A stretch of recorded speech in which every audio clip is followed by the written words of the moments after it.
Hi అండి. అందరికీ నమస్తే. ఈరోజు వచ్చేసి నిజంగా మంచి రెసిపీ అండి. మనం వచ్చేసి ఎలాంటి కుకింగ్ స్టవ్‌తో పని లేకుండా, మనం ఎలాంటి మరగబెట్టే అవసరం లేదు, రుబ్బ అవసరం ఎలాంటి పని లేకుండా అటుకులతో ఇలాంటి క్రోకరీ లాంటి వడియాలనమాట. నిజంగా అండి ఇవి చాలా అంటే చాలా క్రిస్పీగా వచ్చాయి. అంతే టేస్టీగా వచ్చాయి. నిజంగా మనం బయట కుక్కరే తింటాం కదండీ! సో, ప్యాకెట్స్‌లోనే సేమ్ అదే టేస్ట్ అనిపించిందనమాట. హెల్తీగా ఇలాంటివి చేసుకొని తినొచ్చు. మన పప్పుచారులో కానీ, పెరుగన్నాల్లో కానీ, ఇంకా సాంబారు చారు ఇంకా అలాంటి వాటిలో కానీ కాంబినేషన్‌గా చాలా బావుంటుంది. అసలు ఈటిలో ఎంత బాగా క్రంచీగా వచ్చాయంటే వీటి సౌండ్ చూడండి. ఎంత బాగా వచ్చాయంటే అంత బాగా వచ్చాయి.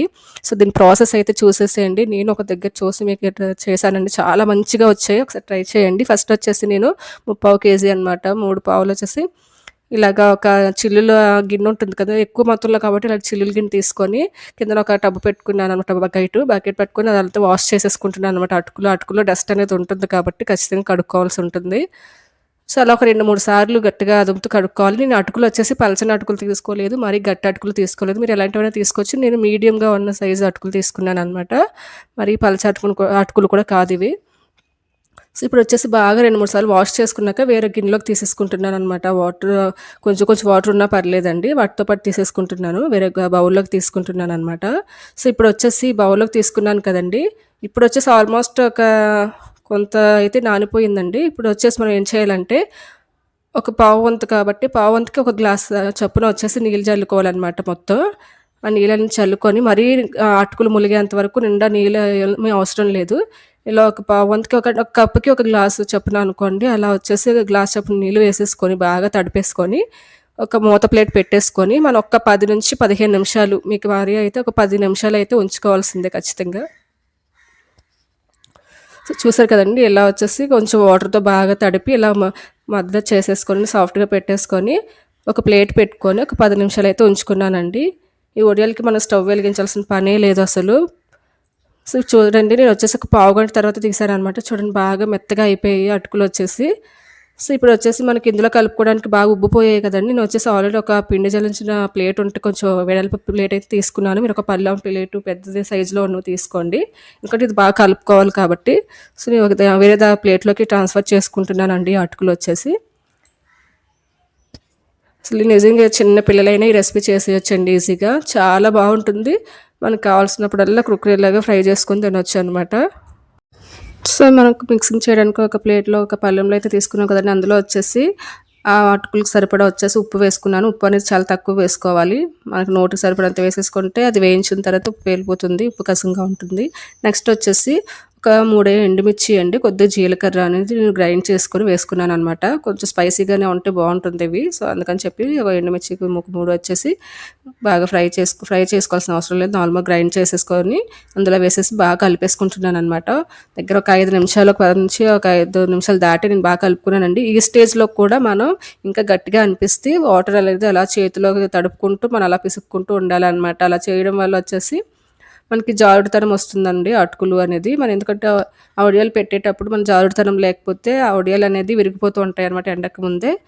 సో, మనం వచ్చేసి నాకు ఒక 10 నిమిషాల వరకు అలా బాగా మిక్సింగ్ చేసిన తర్వాత నా ఇంట్లో వచ్చేసి ఒక కర్రీ కవర్స్ ఉంటాయి కదండీ! ప్యాకింగ్ కవర్స్ వాటిలోనే వచ్చేసి నేను వేసుకున్నాను. అది అంత వర్కౌట్ అవ్వలేదైనా నేను ఎలా మేనేజ్ చేశాననమాట.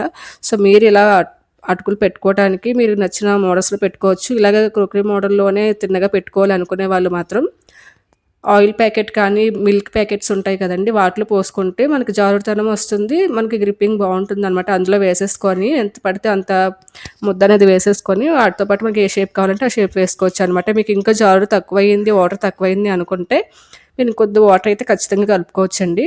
సో, నేను చూసారు కదండీ! ఒకవేళ అంటుకుంటాయనే ఉద్దేశంతో పళ్ళెంలో వచ్చేసి కొద్దిగా చిన్న ఆయిల్ చుక్క వేసి బాగా పామేసుకున్నాననమాట. బాగా స్ప్రెడ్ చేసుకొని ఇప్పుడు అటుకులు అనేది ఇలాగే పెట్టుకుంటున్నానండి. అటుకులో మిక్సింగ్ వచ్చేసి ఇలా పెట్టుకుంటున్నాను.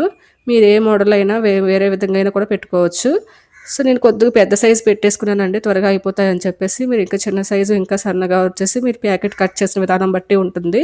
సో, నేను అలా పెట్టేసుకున్నాను. 2 పళ్ళాలు నిండా అయితే వచ్చాయండి.